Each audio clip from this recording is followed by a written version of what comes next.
Today is Friday, September 24th, 2010, and we are interviewing Roger Speicher. Roger Speicher is 62 years old. He was born on January 9th, 1948. My name is Shalyn. And I'm Nikita Jacobs. And we'll be the interviewers. Mr. Speicher is a veteran of Wabash. Mr. Speicher, could you state the recording what war and branch of service you served in? Yes, my name's Roger Speicher. I was in the Army. I was in 1966 till 1969. For this interview, I would like to dedicate it to Frank Bronner, and we can get into that later. Okay? What was your rank? When I got out, I was a Staff Sergeant E6. Where did you serve? I initially went in at Fort Campbell, Kentucky. From there, you do your basic training and everything. I went to Fort Ord, California for AIT. Your AIT is Advanced Individual Training. Whatever the military has decided they're going to have you do for your time in there, they take another 8 weeks and they train you, if you will. From Fort Ord, California, which is where I took my AIT, I went to Fort Sill, Oklahoma. I went to Officer Candidate School in Fort Sill, Oklahoma. Officer Candidate School is a 23-week process. I lasted 18 weeks and I dropped out. I didn't quite cut the mustard. When I got out of Fort Sill, I went to Fort Lewis, Washington, where they were forming a unit to go to Vietnam. In the unit, we were all officer candidate, if you will, dropouts. Most guys were older than me. Most of them were draftees. I was an RA. RA means I enlisted. I enlisted for 3 years. A draftee was in for 2 years. These guys mostly were older than me. It was a good experience for me because they had a lot of maturity. They developed a lot of respect for me, the same as I did for them. And then from Fort Lewis, we went to Vietnam. I was there a year. I came back to Fort Knox, Kentucky for the final 9 months I was in. Was it hard? Which part? All of it. It was the thing that happened, and happens to a lot of people, where we're from rural Wabash County. At the time, I lived in Huntington County. The thing that was hard in basic training was the fact this is a white community, and there were a lot of blacks there. That was hard to adjust to, which is the military. The military does a blending process. They're one of the biggest ones that did for racial equality and everything. So I'd say in basic training, it wasn't the physical part because I'd always been in athletics and stuff in high school. When you went to basic training, it was just an extension of doing what you did in high school and everything. Going to your AIT was an extension of that. Now going to Officer Candidate School, now that's a different story because there they teach a lot of discipline. They do a lot of things that to us, in looking back, that was really kind of stupid, You had to do a lot of processes where if you were out in the field all day, for instance, we came in one night, and when you made your bed, you had a bed about the size of this table here, and at the end of the table was your foot locker and everything, and all of our foot lockers are at one end of the barracks. All the beds are at one end of the barracks. They'd thrown gravel, went out in the parking lot, picked up buckets of stone and gravel, and just gave it a pitch on the floor, and then went in and slid on it. We got in from the field 3 o'clock, whatever it was in the afternoon. We had the building cleaned, the floors buffed, and we were standing in formation to go to chow at 5 o'clock. Now that's 2 hours. When you marched to chow, for instance, everybody called mealtime chow. When you went to the mess hall was where you ate at. We would form outside. In artillery, you don't have companies, you have batteries. A battery is 33 to 43 men. You would march in formation up to a line, if you will, and then go into the mess hall. One thing that was good about Officer Candidate School, it really taught you a lot of discipline. For instance, you would take turns in being in charge of the formation to march up to the mess hall. For instance, you would call cadence, battery attention, battery forward march.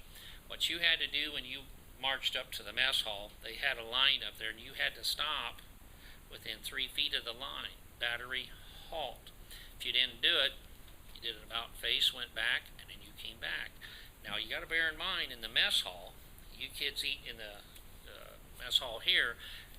Our mess hall was big enough for 1,000 candidates. nobody ate until everybody was in there. So if you're out here practicing going back and forth, all the guys that are already in the mess hall are in there waiting on you. You get up there, if you did it right, you'd enter the mess hall, take off your cover. Your cover was your hat. You'd go in and you'd sit down at the table. And where we were underclassmen, this here again was a 6-month course, an upperclassman would be at the table. And when you sat at the table, have you girls ever heard of a square meal? You know what a square meal is? Well, a square meal is when you sit at a table, and where we were all candidates, you'd sit at attention, you stood, they had prayer, everybody'd sit down, and everything was served family style. Family style is where servers came out, you had bowls of this, bowls of this, bowls of that. Nobody did anything till the upperclassmen went first. The upperclassmen would ask for the potatoes, the green beans, whatever the meat was, or something like that. And as it went around, you took a portion, and you wanted to make sure that whatever was on that plate, you didn't run out for the last candidate was down here, or you'd have to start all over. When you ate and everybody had their food on their plate, then the upperclassmen would give you the go-ahead to go ahead and eat. When you ate there, you take your fork, and a square meal is when you eat like this. And you learned after a while, you just did it. But let's say you were still hungry, and you had green beans. You'd have to ask, sir, would the upperclassmen at the table would like any more green beans? No candidate, go ahead. Sir, would any of my contemporaries at the table like any more green beans? And they'd say either yes or no, whatever it was. Sir, would you pass the green beans, please? Another thing they'd look at real tight when you were out in formation, you got to represent in the military, it's officers and their ladies, NCOs, and their wives. NCOs are non-commissioned officers. Officers are commissioned by additional schooling. And one of the things, the pet peeves they always wanted to check, see if you shaved. In the artillery, they looked always for little strings on your uniform and such. Well, if you had a little string out there, they called it a lanyard. You know what a lanyard is? No. Well, if you know, an artillery piece is a big cannon. Well, the older ones, you had a rope you pulled, which would discharge the weapon. Well, that's called a lanyard. And they'd look for these little lanyards, and if you had them or something, you get demerits or whatever it is. Something else you'd have, I noticed, like you've got tie shoes on. Don't forget this. Are your shoestrings tied left over right? Is your left shoestring over your right? And they'd get down there and check in formation, get on their hands and knees, and see if when your combat boots were laced up, were they left over right? That'd be confusing. Well, it's one of those, it's details. You know, I'm sure, you know, with you girls in school now, the teacher tries to tell you be aware of details. Did you bring your pens? Did you bring all your stuff to class? And that's what it teaches. When I left there, when we went to Fort Lewis, that's where they were forming a unit of 1,000 of us. We were the Charlie Company, 6th Battalion, 31st Infantry. And they were forming a unit to send us to Vietnam as a replacement unit. Most of the guys that went to Vietnam, you know, when you get a new student here, you just get a new student come in. When we went over, it's just like you got a whole, like for instance, a whole 5th grade class came in at one time or something. We went over as a unit. We trained there. It was kind of foolish. We thought we were there in the dead of winter, training to go to Vietnam, where it was really pretty hot. So that's kind of how we ended up getting prepared to go in country. But that was hard. Could you show us how you had to stand? Well, I'll try. I'm maybe not as trim and fit as I used to be. Imagine that. What you had to do, you had to stand at attention. Of course, you always had to get rid of this portion here, but this portion didn't exist when you were young. When I got out of Vietnam, I weighed 168 pounds. That was about 100 pounds ago. What you had to do, you had to make sure the brass on your buckle was clean. You always stood, your hands were at a half clasp. You always looked with your chin was out. You never looked at the person walking by. If you were being inspected and they came by, you always looked straight ahead. If they addressed you, you would still look straight ahead. If they were to your right or to your left, that didn't make any difference. You stood straight ahead. They'd inspect your boots. You always had your boots bloused. If you look at soldiers, you know how their pants are kind of pulled up on their legs? Well, that's called blousing. You had those bloused. Make sure all your buttons were buttoned. in military clothes, you didn't have a zipper. You had buttons for your fly. Make sure all your buttons were done. All your pants were your pants creased.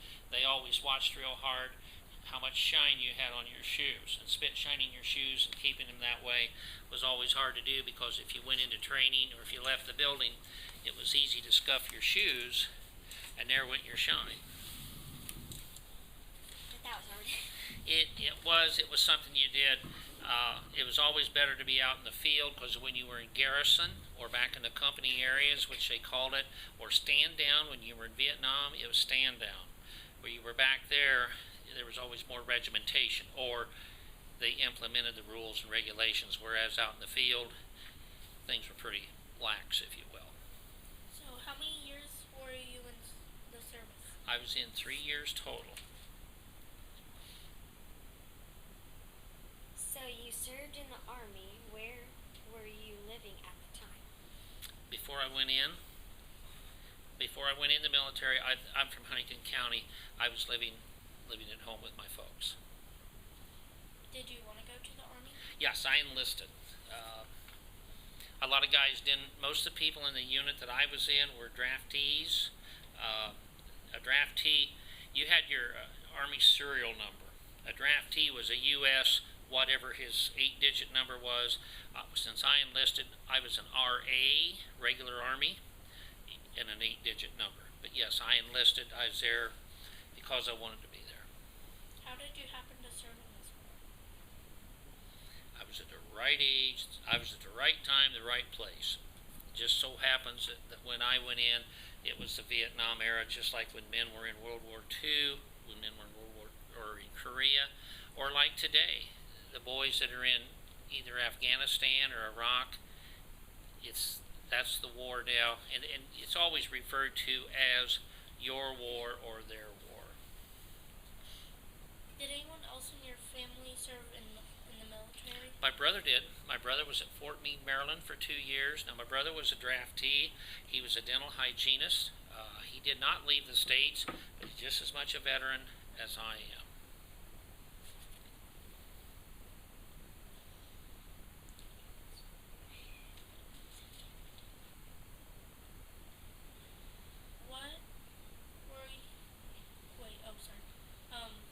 What were you doing before you were drafted or enlisted?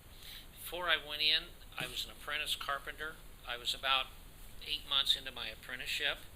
When I got out of Vietnam, or when I got out of the military period, I got back into my apprenticeship, and I completed a 4-year apprenticeship as a carpenter.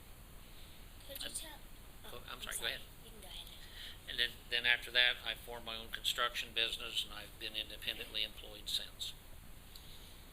Could you tell us about adapting to military life? A lot of it was not that hard, because our home life, there was discipline in the home. There wasn't a lot of difference going in. The food to me was always good.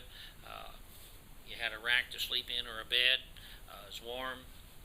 Your hours weren't a whole lot different from what they were at home. I always respected discipline. If everybody did what they were supposed to do, it worked.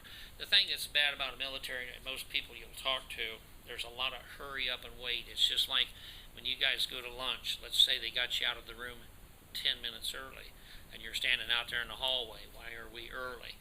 It seemed like you did that a lot in the military.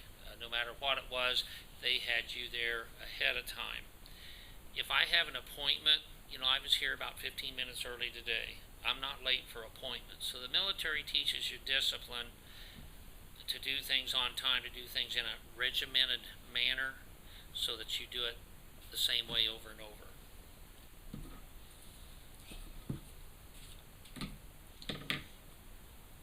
Is there anything else that you think teaches discipline? I think the discipline, the military does it on a classroom basis like you kids have here today.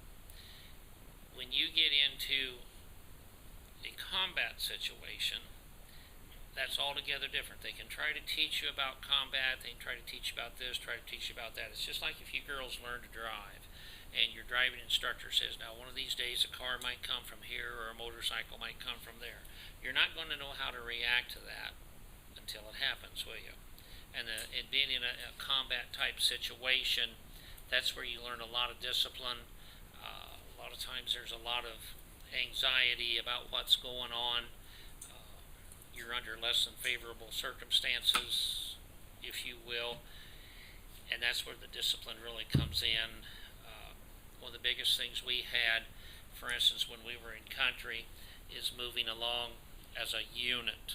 There'd be 33 of us or 42 of us, depending on what size platoon you were in, and you'd want to stay spread out when you were out in the field moving.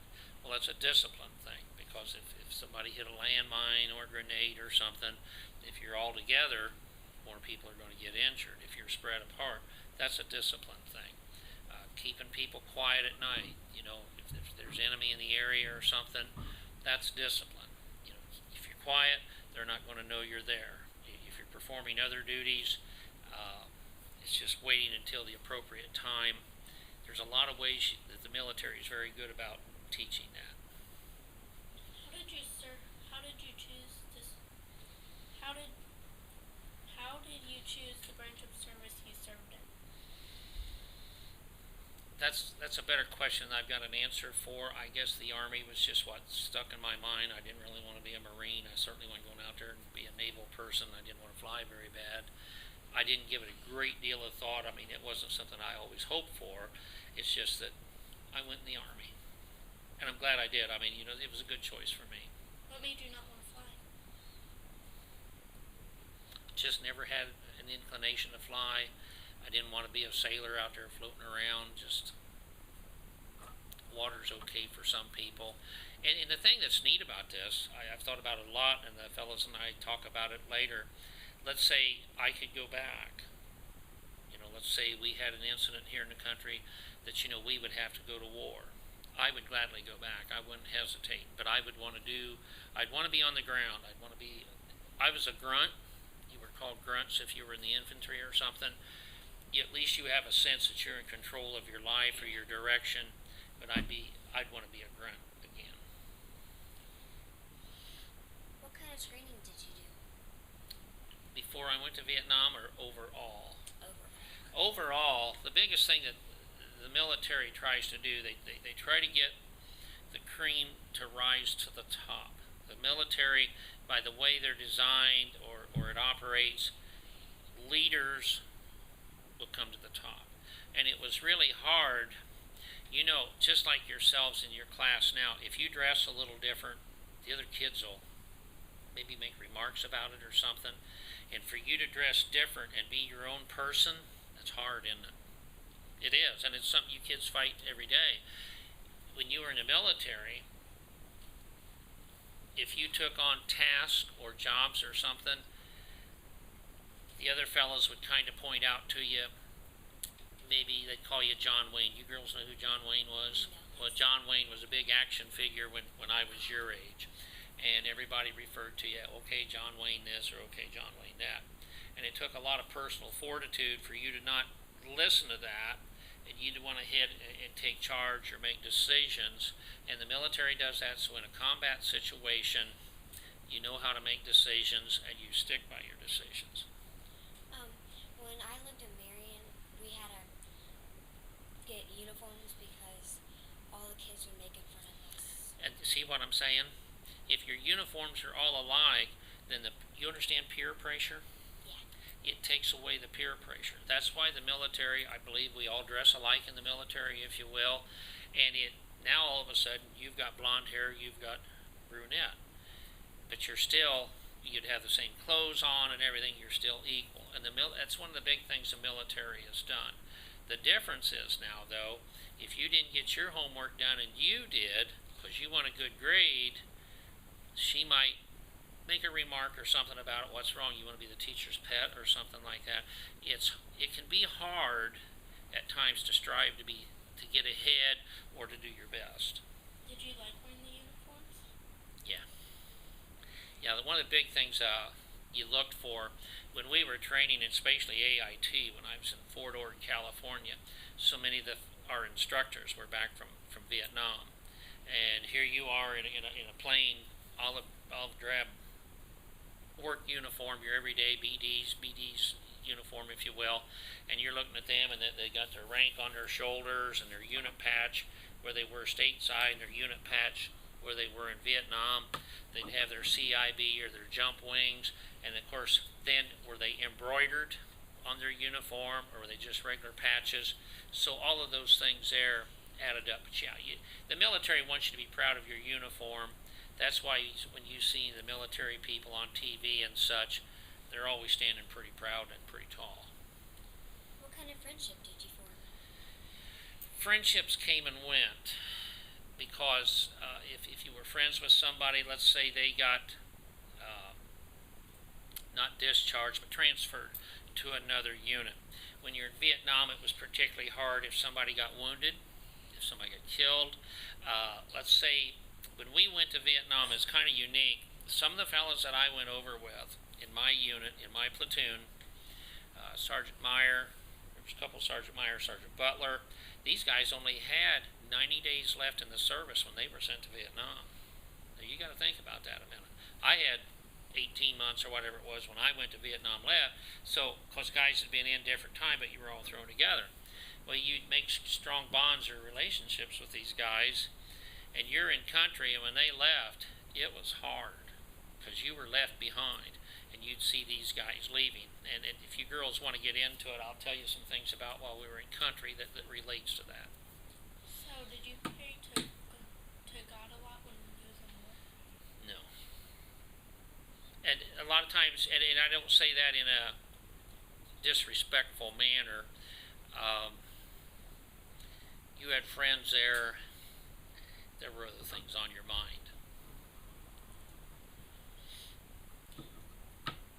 Actions or duties, any actions or duties away from the front line? What do you mean? Like, what did you do away from the front line? When I was in Vietnam, we were on the front line period. I did have 2 R&Rs. I went to Hong Kong twice, and for various reasons while I was there. The time when I was there were no such thing as, I guess there were, because you could be in the rear, let's say it that way. You'd be a rear echelon, guys that were in the rear. It took 15 men in the rear to keep 1 man in the field. That doesn't seem possible, but they were fixing your chow, getting your uniforms, getting your ammunition, whatever it is, working on vehicles, working on helicopters, all these types of things. It took a lot of people to keep 1 man out in the field. But when I was in country, just about 98 or 99% of our time was, if you will, on the front lines because of the fact of the type of unit I was in. Could you point to where you were at? Sure can. Can you see this over here? Yeah. When we landed in Vietnam, we landed at Bien Hoa, and there was a little fire base up in here called Bearcat, and we were there for a month. And I'm telling you, girls, Bearcat was right at the edge of the mountains. Vietnam, the way it's stretched, this is real rough, rugged country. If you go south of Saigon and down here to My Tho, Can Tho, I was at Dong Tam, that was down in here. This is all delta, like the Mississippi Delta when Katrina went through and all that flooding. That's where I spent most of my time. But initially we landed in Bien Hoa, went to Bearcat, and up there was mountains, forest, bamboo.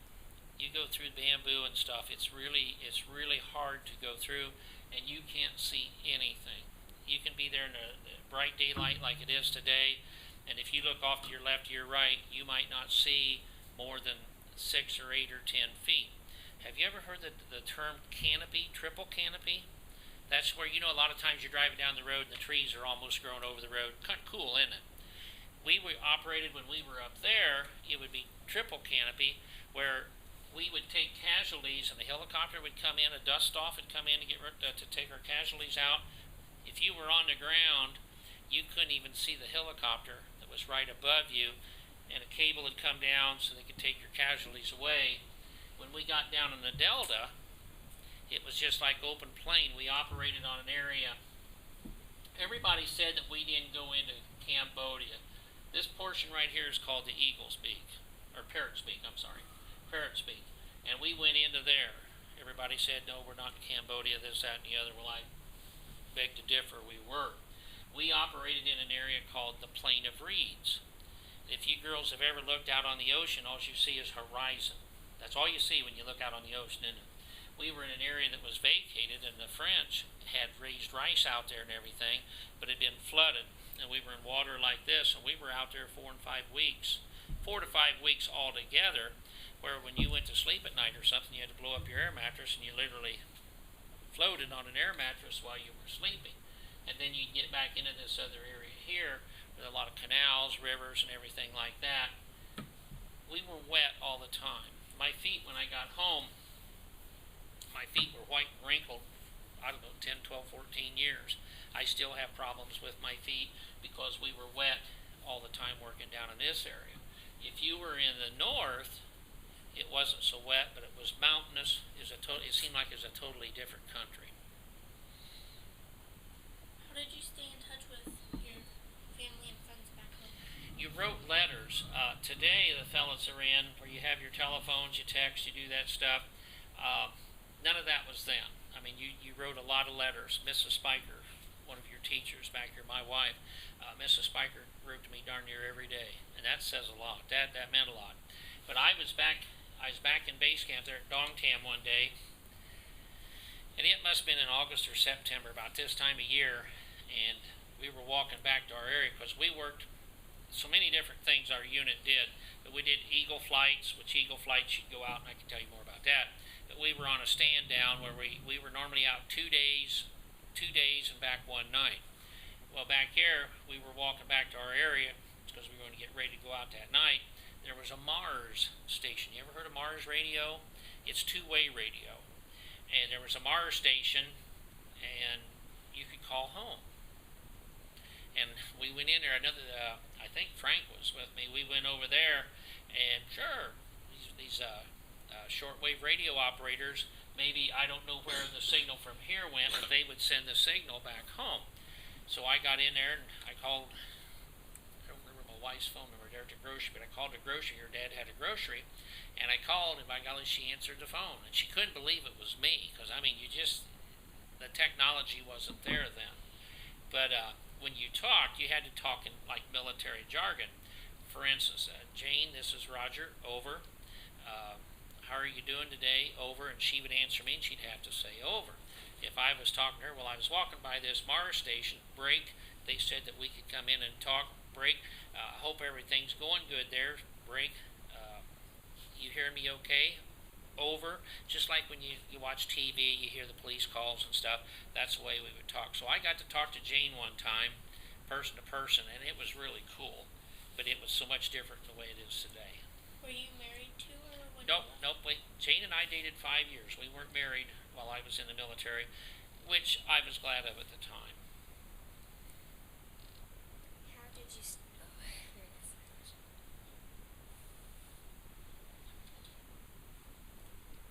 What did you do for recreation, off-duty activities? We really didn't have any. The unit I was in, because we were a field-type unit. Now, a lot of the fellas that were support people, that were in the rear, if you will, they had a lot of activities they did, whether it was volleyball, baseball, whatever it was. For us, that wasn't an event because we were in the field all the time. Were you overseas when the war ended? No, Vietnam wrapped up in like 73 or 74. We were there during the biggest buildup when Lyndon Johnson, we were up to 550,000 people there. I got there right after Tet, which Tet was in February. They had what they called a second Tet. It was towards the end of April. It might have been the first week of May, because here on your map you can see Cholon. We had come from Bearcat down to Saigon, Cholon, this area here. Cholon was a real modern area around Saigon. Just nice apartment buildings and stuff, and the Viet Cong had went in there, and between them and us, it pretty well got obliterated. There was a lot of damage, this, that, and the other. How How did you return home? Flew over, flew back. We flew over as a unit. I remember being out there in the hard stand. Hard stand, you go out in the parking lot, that asphalt, that's hard stand in military jargon. We went over, I forget, there's probably 3 or 4 flights of us, went all over together. In my unit, there were, in my company, I think there were 180 of us when we went over, if I recall proper. We had a light weapons squad with us, which changed the numbers. When I came home, there were 4 of us. 4 of us come home together a year later. How was reception by family or community? With family was good. The thing that was bad, we landed at, I believe it was Lackland Air Force Base in California. And when we got off the plane, we'd done all of our paperwork and stuff in Vietnam, but when we got off the plane, you had a disembarking area where you got your tickets or whatever it was to go ahead and go home, but there was a big sign that said that we recommend you change out of your military gear into civilian clothes because the civilian atmosphere was totally unpleasant. And if you were in the military when I came home, nobody welcomed you. They didn't want you home. So it was a big change from what it is today. How hard was it to return to civilian home? The thing that was hard, I was a platoon leader when I left Vietnam. I got home, I think it was April 1st, either March 31st, April 1st, whichever it was. 2 weeks prior to that, let's say March 15th, I was a platoon leader. I was in charge of 42 men. Whatever I said, they would do it, and I was 20 years old. When I got home, a week later, I could be standing on a street corner, and I was a plumb nobody, and nobody cared. And it was hard. It was real hard, but you kept it to yourself, because that's just the way the political climate was at that time. Are you a member on any veterans organizations? I'm a member of the VFW. I'm not an active member. I belong. I've just never been one to go to meetings or something like that. And most veterans, by far and large, are that way. It just seems like we're not joiners. Are you any contact, or do you have any contact With the guys I was in before? A little bit. A lot of them have been getting together, unit get-togethers, this, that, and the other. Most of them have been so far away from home that I haven't gone. The people that were really my friends, most of them were killed the day I was wounded, so my connection with the past is really thin. You know, it's just something that you did it then, it's over, and you kind of keep that where it is. What did you do for holidays? Did you ever have a party? When I got home? No, in Army. I'm sorry, I don't know. In the Army, did you guys ever have a party? Did we ever mess around? A little bit. Did we have fun? Maybe just a smidge. Did we screw around? A lot. Do you still get paid from like after you got out? Did you still? I don't know that I do or not. I am now a cancer patient. It's been attributed to Agent Orange. That's fair enough. I do go to the VA. I am a VA patient. I think I'm getting pretty good care there. It's one of those things that came up. Somebody else determined that that's what caused it. So I'm under medication for that. Is it hard to talk about being in the Army? A lot of it is. Some of it you talk about, some of it you don't. Most of the people, when you get around them, you talk about the real light-hearted things, the things that, because there was a lot of things that were funny while you were there. I think all of us as human beings, we just have a tendency to put those darker moments, you just put them back. You know, here at school, if you have some arguments with some of your girlfriends and stuff, you just overlook it a week later, don't you? And you go on. There's no use dwelling on that stuff. But the things that were funny, because there were so many of you there and you were there all the time, there were incidents that came up that you think about those more than anything else. How has being in the Army affected your life? I think what it's done for me the most part, if I had a streak of independence, if you will, it's just fortified that. I'm not very good at taking orders. I'm not very good at working with a lot of other people. I'm good at being in charge. Anyway, in my mind, I'm good at being in charge. I've always been my own boss. I've tried to work for somebody else at times, and it doesn't work very good. And I think it comes down to the discipline thing that you were taught militarily. I'm conscious of what's going on in world events today. I think the military teaches you self-respect, not necessarily survival type things, but you want to be aware of your surroundings and what's going on. The military is a good place for all young men to go when they get out of high school, and maybe some ladies too. Ladies are doing a real good job in the military today. How old were you when you left? I was 19 when I joined, and 21 when I got out, if I remember right. And the age factor in Vietnam, I think the median age was 20 years old, and you got to realize that's a bunch of fellas. And something else that most people don't know, when you were in Vietnam, you know, there's a lot of war stories about World War II, this, that, and the other. Men in Vietnam that were in a combat position were actually on, if you want to call them the front lines, for a longer sustained period of time than what they were during World War II, because in World War II they were rotated back to the rear, if you will, for rest and everything. When you were in Vietnam, the unit I was in anyway, when you got out there in the front, that's where you stayed. Did you learn any lessons every time you were there?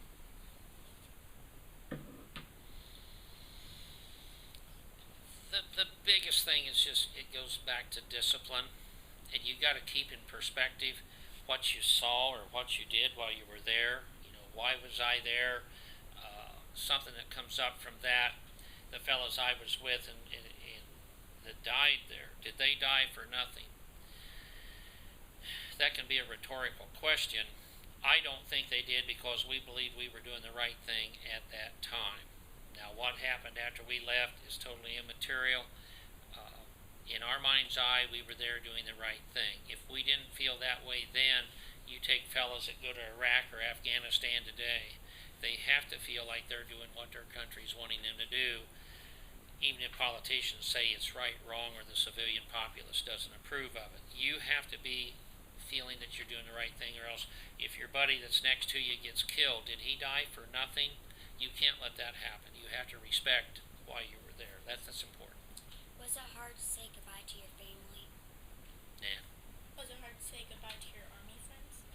Tough. When we were in Saigon, when we operated in that area, we were there, I'd been in country about 6 weeks or 8 weeks. And you have to understand what it was like being in the Delta. When I'd go to bed at night, and when I went to bed at night, I was out there in the rice paddy somewhere sleeping in the mud. You know, if I would go out here in the yard and just let the water run and run and run and run until water was standing, and then you girls going out there and spend a couple weeks. You ain't getting back in the building, you ain't going to hit the showers, that's where you're going to stay. That's what we did. Well, when you were at Saigon, Cho Lan was there and Camp Alpha. Camp Alpha is where you actually left Saigon at. And we could see the airplanes coming and going, either bringing replacement guys or taking guys home. And you're sitting out there in the evening eating your sea rations, sea rats as you would call them, and you could see a freedom bird, which is what you call the airplanes. You'd see a freedom bird leaving, and you know you got 9 months left here, and it was less than pleasant on a good day, and these guys are going home. That was hard. That was real hard. Do you think if everyone on the battlefield wasn't fighting, do you think that they could be friends? That's probably a problem or a question that goes back as far as time itself. During World War I, there's the stories at Christmas that the Germans, I'm not sure if it was the Americans or the British, on Christmas Eve got together and joined each other and sang Christmas songs and stuff through Christmas Day. The day after Christmas, they were fighting again. I think soldiers are put in a position. Mine is not to reason why. Mine is only do or die, and that's kind of the mind thought on it. show us your badges? Medals? Yes. Well, let me explain to you what they are. That's a little play on words, but I'll explain to you what they are. Can you see that okay? Yeah. This up here is a CIB, Combat Infantryman's Badge. And that's where I was telling you when we were in Fort Ord, California for AIT, these guys had come back, their uniforms are real pressed, and the word was called STRACT, S-T-R-A-C-T. And a GI come up there, a drill sergeant or something, and these guys, their pants were pressed, looked like they were made out of cardboard. I mean, they just looked like $1,000,000. Well, what you look for, they'd have their CIB, and a lot of them were paratroopers, so they had their jump wings up there on one shoulder. Now, this is a 9th Division patch. You get that's my unit patch when I was overseas. Well, that would be on your right shoulder because you'd been overseas. Your current unit patch where you were serving stateside would be on this side. These guys would come out there and they'd have their Smoky Bear hats, like state police have their Smoky Bear hats on their boots. You could see yourself to shave in their spit shine, on their boots and stuff. But a CIB, and that's only in the Army. That's not in the Marines, Navy, or Air Force. This polar bear here, this is the 31st Infantry. The 31st Infantry was formed in Alaska, and it's really got kind of a colorful history. And what most people don't know, have you girls heard of the Battle of the Bulge in World War II? Well, it was kind of a bad situation there, but the 31st Infantry was there as well as the 9th Division. This little thing here, we were on a duty that was called Mobile Riverine Force, where we would go up and down the rivers in LSTs. LSTs are the boats where the front of the boat flops down and everybody runs out. And you do whatever you're supposed to do out there. But that's a pin from there on part of the service we did.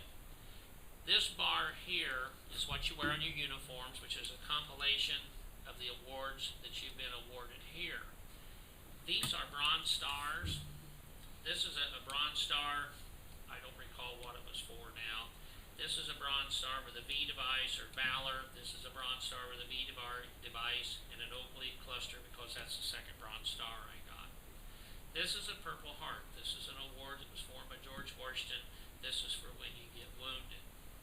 These two medals here I didn't even know that I was recommended for, but these are air medals. And air medals, you get one for every 100 hours of flying time. Now you girls think about this a minute. There's two of them. I think I had an additional 80 hours accumulated. If I'd had 24 more hours or whatever it was, I'd have got a third medal. We did what were called Eagle flights. They had this airplane that went out that would sniff the air, and if there was a high accumulation of rats, I want to say nitrogen, but that's not worth. What it was, you couldn't tell if a water buffalo had messed somewhere or an enemy containment area had messed somewhere, but it'd pick up the urine content. And we called him Snoopy. And Snoopy would fly all around. And what they would do, they'd find these different places where they had concentrations of that odor, or whatever you want to call it. And they would send us out on Eagle flights. And Eagle flights, we would have as many drop zones as 9 in a day. And you got to think about that. You'd start in the morning, and you'd be on and off, on and off, on and off the birds as many as 9 times. An average flight was less than 5 minutes. There's 200 hours plus the others. You got to think how much time I spent in the air when our average flight was about 5 minutes. That's a lot of flight time. These are Army Commendation Medals. I don't recall here again what they were for. This is a regular Army Commendation Medal. This is one with an Oak Leaf cluster, meaning it was the second one. This is one with 2 Oak Leaf clusters, meaning it was the third Commendation Medal. This is a good conduct. This is your National Defense Ribbon. This is your Vietnam Service Ribbon. This is an award I received from the Vietnamese government. This is a Vietnamese Cross of Gallantry.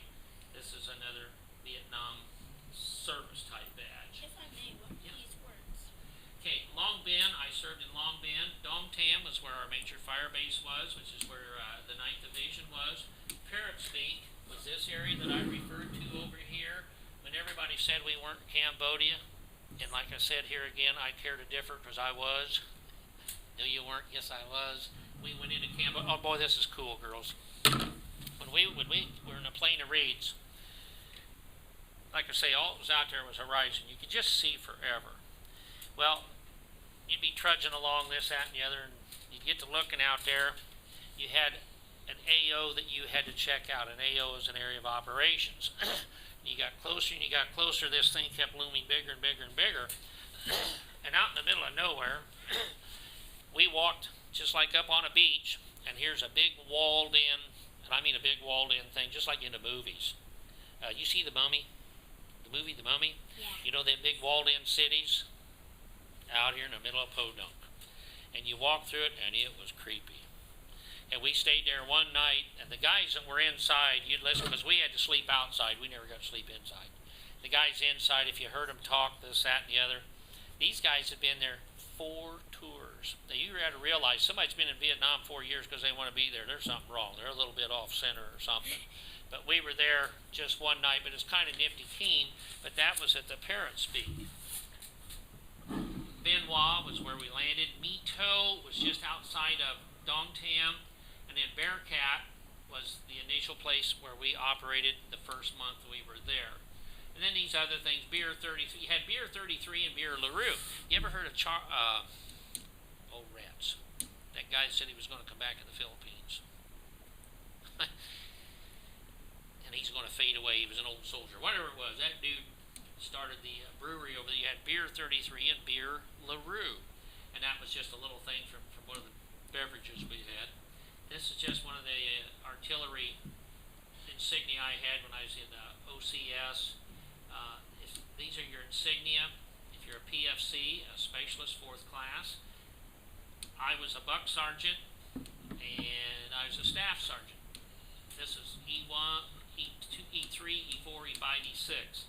I made staff sergeant on Thanksgiving Day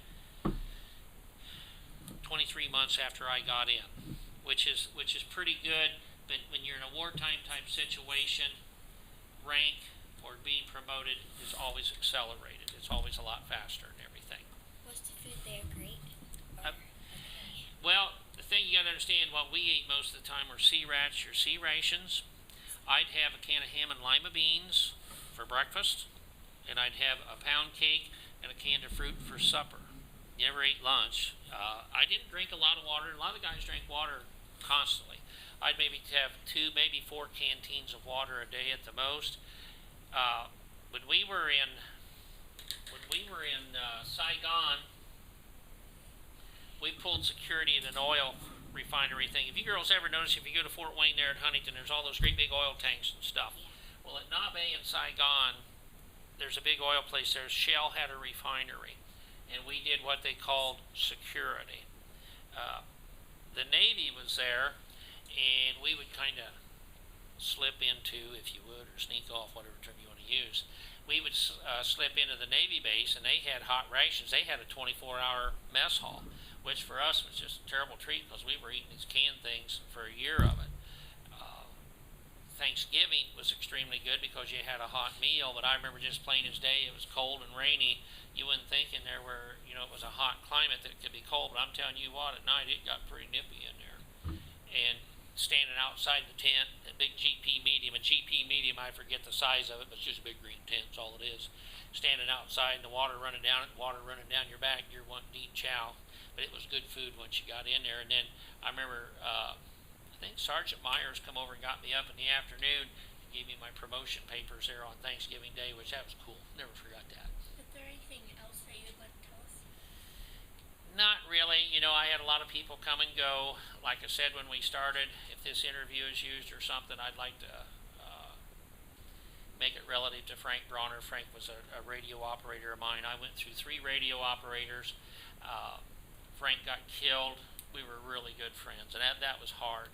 Now, the thing that was really interesting mentioning radio operators, when I came back from my R&R, I think on the first day of the year in January, I checked in at the CP, which is your command post, and is my new radio operator here. And they said, yeah, he's down there in your hooch. And your hooch is where you stayed at, if you will. And I walked in, I could see him clear down to the other end and say, "Hey, buddy, you my radio operator?" And it turned around, and it was Gene Grimm. Now, you girls got to realize, I'm in Vietnam. Gene and I graduated from high school together in Andrews, and there were 14 boys in my class and 14 girls. There's only 28 in my class. And here I met Gene Grimm in Vietnam when I got back. So what are the odds for that? And then Gene was my radio operator till I left in April. Bet that was exciting.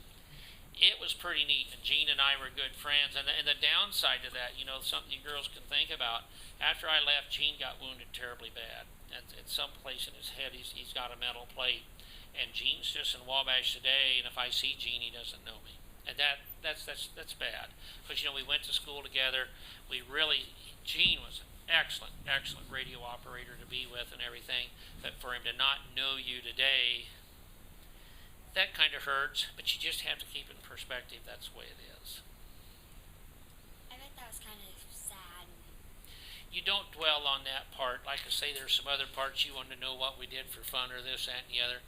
There's a lot of funny instances that happened there that you keep those in mind. They're more important than the others.